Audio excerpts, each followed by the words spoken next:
BA part first Sanskrit Hitopadesha Mitra Labha 54 से 60 पद्य doctor Manisha Godara साचार्य संस्कृत राजकीय बांगड़ महाविद्यालय टीटवा। हितोपदेश के मित्र लाभ का 54वां पद्य। यद येन युज्यते लोके बुद्ध तत्तेन योजयेत अहम अनम भवान भोक्ता कथम प्रीतिर भविष्यति। बुद्ध पंडित को विद्वान को यद येन युज्यते लोके तत्तेन योजयेत, विद्वान को चाहिए कि जो वस्तु संसार में जिस वस्तु के योग्य हो उससे मेल आपस में कर दे। अहम अन्नम, मैं तो अन्न हूँ, भवान भोक्ता, और तुम खाने वाले हो। कथम प्रीतिर भविष्यति, इसलिए अपनी बख्शी और भक्षक की प्रीति कैसे होगी।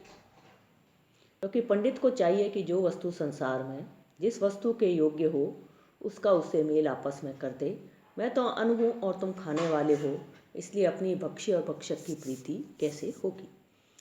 अपरम च, और भी, भक्ष्य भक्षकयो प्रीति विपत्तेरेव कारणम श्रगालात पाशबद्धो असौ मृग काकेन रक्षितः।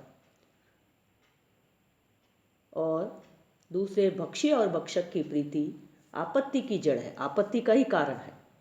गीदड़ से जाल में बंधाया गया मृग कौवे से रक्षा किया गया था। गीदड़ के द्वारा जाल में बंधाया गया मृग कौवे से रक्षा किया गया था। और दूसरे, भक्ष्य और भक्षक की प्रीति आपत्ति की जड़ है। गीदड़ के द्वारा जाल में बंधाया गया मृग कौवे से रक्षा किया गया था। वायसो ब्रवीत कथम एतत् हिरण्यक कथ्यति। कौवा बोला, ये कथा कैसे। हिरण्यक कहने लगा। कथा 2, मृग, काग और दूध गीदड़ की कहानी। अस्ति मगध देशे चंपकवती नाम अरण्यानि। मगध देश में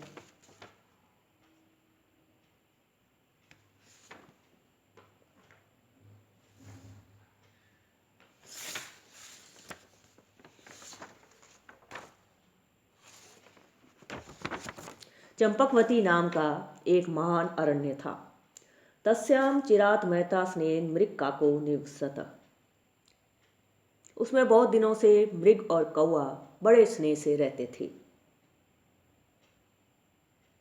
स च मृग स्वेच्छया ब्राह्मण हृष्टपुष्ट अंग केंचित श्रगालेन अवलोकितः। किसी गीदड़ ने उस मृग को हट्टा कट्टा और अपनी इच्छा से इधर उधर घूमता हुआ देखा। तम दृष्ट्वा श्रगालो चिंतित, उसको देख करके गीदड़ ने सोचा, अहा कथम एतत् मासम सुललितम बक्ष्यामि। अरे, कैसे इसके मीठे मांस को खाऊं। भवतु विश्वासम तावद उत्पाद्यामि, तो पहले विश्वास उत्पन्न करता हूं। इति आलोच्य उपसृत्य अब्रवीत, ऐसा सोच करके उसके पास जाके कहा, मित्र कुशलम ते, ये मित्र तुम कुशल हो। मृगेन उक्तम, मृग ने कहा, क त्वम, तुम कौन हो। स ब्रूते, वह बोला, शूद्र बुद्धि नामा जम्बू कौम, मैं शूद्र बुद्धि नामक गीदड़ हूँ। अत्र अरण्य बंधुहीनो मृतवत निवसामी, इस जंगल में मैं अपने बंधुओं से संबंधियों से रहित होकर मरे हुए के समान निवास करता हूँ।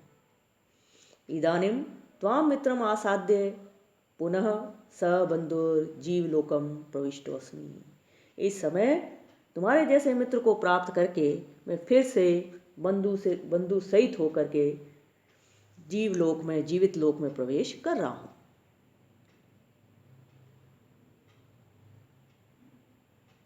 इस वन में बंधुहीन मरे हुए के समान रहता हूं, और अब तुम्हारे जैसे मित्र को पाकर फिर इस संसार में बंधु सहित जी उठा हूं। अधुना तवनुचरेण मया सर्वथा भवितव्यम,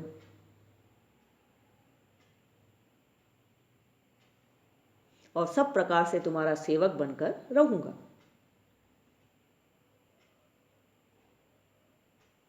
मृगेन उत्तमेव अस्तु, हिरण्य का ऐसा ही हो। ततः पश्चात अस्तम गते सवित्री भगवती मरीचि मालिनी तौ मृगस्य वास भूमिम गतौ। इसके अनंतर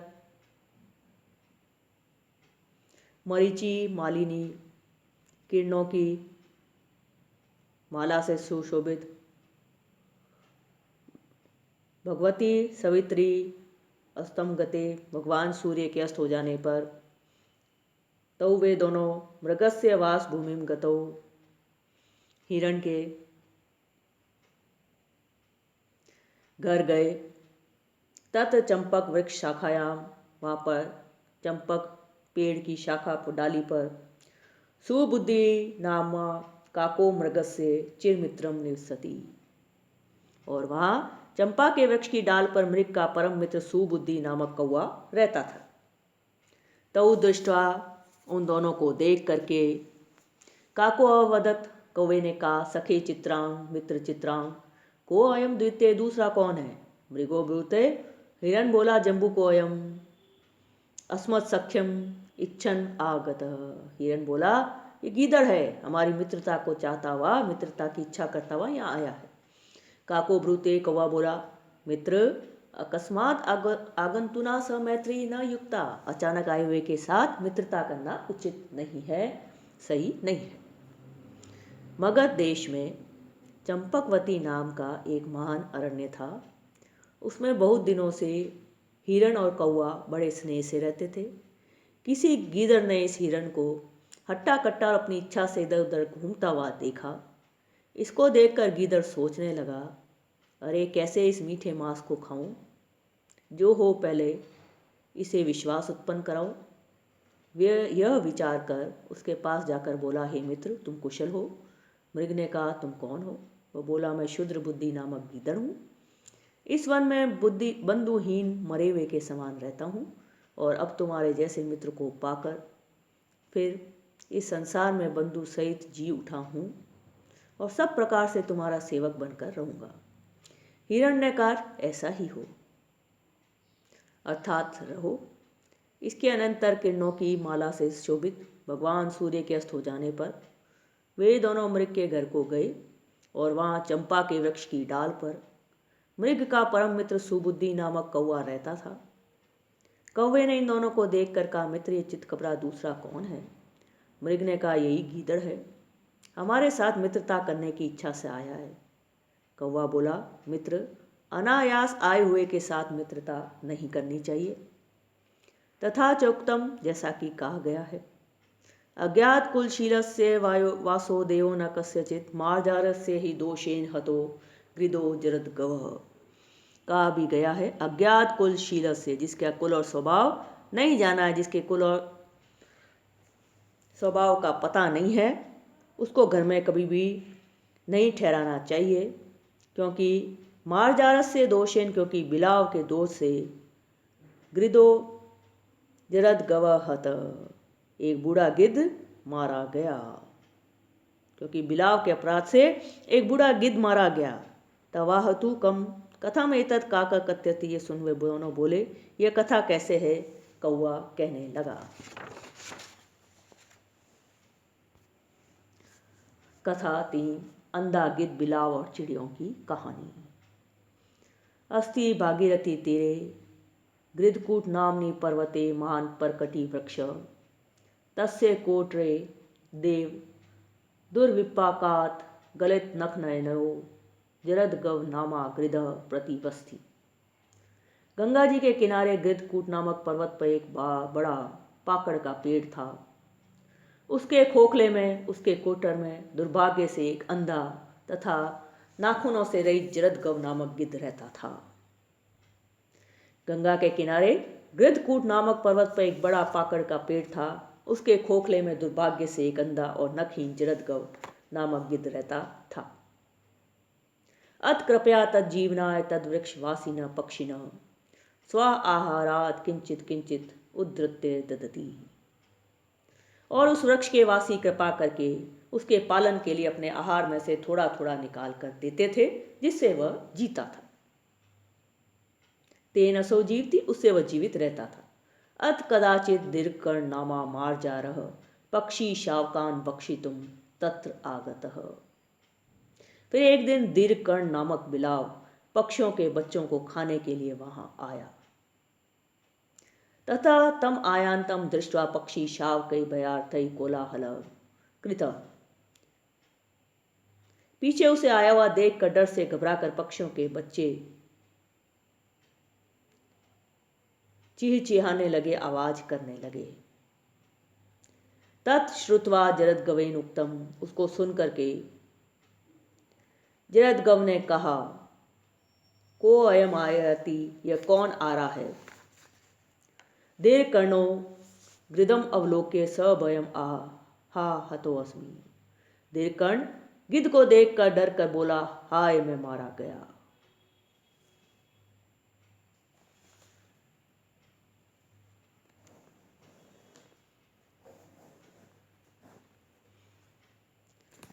यतः क्योंकि तावत् भयस्य वेतव्यम यावत् भयम अनागतम आगतम तो भयम वीक्ष्य नर कुर्यात् यथोचितम। तावत् भयस्य वेतव्यम, क्योंकि भय से तब तक ही डरना चाहिए जब तक पास ना आए, परंतु भय को पास आया देखकर मनुष्य को जो उचित हो वही करना चाहिए। क्योंकि भय से तभी तक डरना चाहिए तब तक पास नहीं आए, परंतु भय को पास आया हुआ देखकर मनुष्य को जो उचित हो वही करना चाहिए। अधुनास्य सन्निधाने पालितुम अक्षम तद यथा भवितव्यम तद भवतु तावद् विश्वासम उत्पाद्य अस्य समीपम गच्छामि।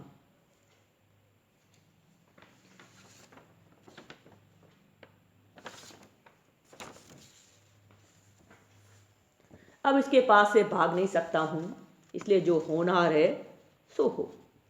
पहले विश्वास पैदा करके इसके पास जाओ। इति आलोच्य, ये सोच करके उपसृत्य उसके पास जाकर के अब्रवीत बोला, आर्य त्वाम अभिवंदे, हे महाराज मैं आपको प्रणाम करता हूँ। गृदो अवदत क त्वम, गिद्ध ने कहा तुम कौन हो। सो अवदत मार्जारु अहम, वह बोला मैं बिलाव हूँ। गृदो ब्रूते, गिद्ध बोला दूरम अपसर, दूर हट। नो चेद हंतव्योसी मया, नहीं तो मैं तुझे मार डालूंगा। मार्जारो अवदत, बिलाव बोला श्रूयताम तावत अस्मत् वचनम, पहले मेरी बात तो सुन लो। ततो यदि अहम वध्य तदा हंतव्यम, पीछे जो मैं मारने योग्य हूं तो मुझे मार डालना। अब इसके पास से भाग नहीं सकता हूं, इसलिए जो होनहार है सो हो। पहले विश्वास पैदा करके इसके पास जाऊं।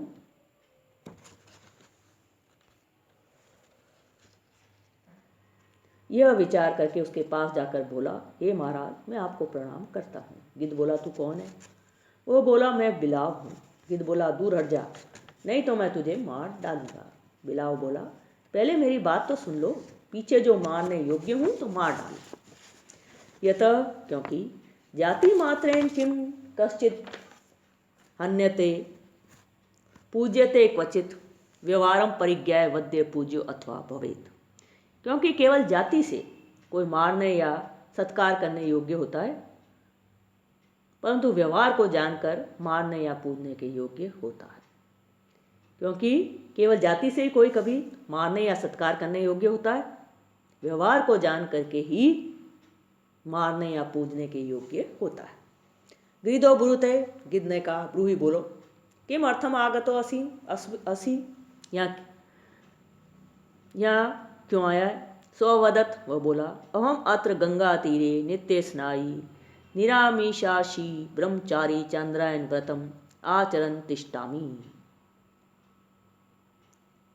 गिद्ध बोला कह किस लिए आया है। वह बोला मैं यहाँ पर गंगा जी के किनारे नित्य स्नान करता हूँ। मैं गंगा जी के किनारे नित्य स्नान करता हूँ, मांस का भक्षण न करने वाला ब्रह्मचारी हूँ और चांद्रायन व्रत करता हूँ, यूयम धर्म ज्ञान रता विश्वास भूम्य इति पक्षिण सर्वे सर्वदा मम अग्रे प्रस्तुवन्ति। आप धर्म तथा आपकी धर्म तथा ज्ञान में प्रीति है और विश्वास योग्य हो, इस प्रकार सब पक्षी सदा मेरे सामने आपकी प्रशंसा किया करते हैं। अतो भवद्भ्यो विद्यावयो वृद्धोभ्यो धर्मम श्रोतुम इह आगतः, इसलिए आप विद्या और अवस्था में बड़े हैं, आप विद्या में और आयु में बड़े हैं, इसलिए मैं आपसे धर्म सुनने के लिए यहाँ आया हूँ। भवन्तश्च एतादृशा, आप ऐसे धर्म ज्ञानी हैं। धर्म ज्ञायन्मान अतिथिम हंतुम उद्यता, आप ऐसे धर्मी हैं कि मुझे अतिथि को मारने के लिए तैयार हैं। गिद्ध बोला, कह किस लिए आया है? वह बोला, मैं यहाँ पर गंगा जी के किनारे नित्य स्नान करता हूँ, मांस का भक्षण न करने वाला ब्रह्मचारी हूँ और चांद्रायन व्रत करता हूँ। तुम्हारी धर्म तथा ज्ञान में प्रीति है और विश्वास पात्र हो। इस प्रकार सब पक्षी सदा मेरे सामने तुम्हारी प्रशंसा किया करते हैं। तुम विद्या और अवस्था में बड़े हो, इसलिए आपसे धर्म सुनने के लिए यहाँ आया हूँ और आप ऐसे धर्मी हैं कि मुझ अतिथि को मारने के लिए तैयार हैं। ग्रस्त धर्मश्च एष अरौ अपि उचितं कार्यम आतिथ्यम गृहम आगते छेतु पार्श्वगताम छायाम न उपसरति द्रुमः। परंतु ग्रस्त धर्म तो यह है कि अपने घर पर शत्रु भी आए तो उसका यथोचित आदर करना चाहिए। जैसे वृक्ष अपने पास आए हुए काटने वाले के पास गई अपनी छाया को समेट नहीं लेता है, जैसे वृक्ष अपने पास आए हुए काटने वाले के पास गई अपनी छाया को समेट नहीं लेता है। परंतु ग्रस्त धर्म तो यह है कि अपने घर पर वैरी भी आए तो उसका यथोचित आदर करना चाहिए। जैसे वृक्ष अपने पास आए हुए काटने वाले के पास गई अपनी छाया को नहीं रोकता है। यदि वा धनम नास्ति तदा प्रीति वचन वत्सा अपि अतिथि पूज्य एव। यदि धन नहीं हो तो मीठे मीठे वचनों से ही अतिथि का सत्कार करना चाहिए। यदि धन नहीं हो तो मीठे मीठे वचनों से ही अतिथि का सत्कार करना चाहिए। यतः क्योंकि तृणानि भूमि उद्गम वाक् चतुर्थी च शून्यता एतानि अपि सताम गे न उच्छिद्यन्ते कदाचिन। क्योंकि तृणानि कुशा का आसन, भूमि बैठने की भूमि, उद्गम जल और चतुर्थी च शून्यता वाणी और चौथी सत्य और मीठी वाणी। एतानि अपि सताम गृहे न उच्छिद्यन्ते कदाचित, इनका सज्जनों के घर में कभी अभाव नहीं होता है। क्योंकि कुशा का आसन, बैठने की भूमि, जल और चौथी सत्य और मीठी वाणी, इनका सज्जनों के घर में कभी अभाव नहीं होता है। 60वां पद्य।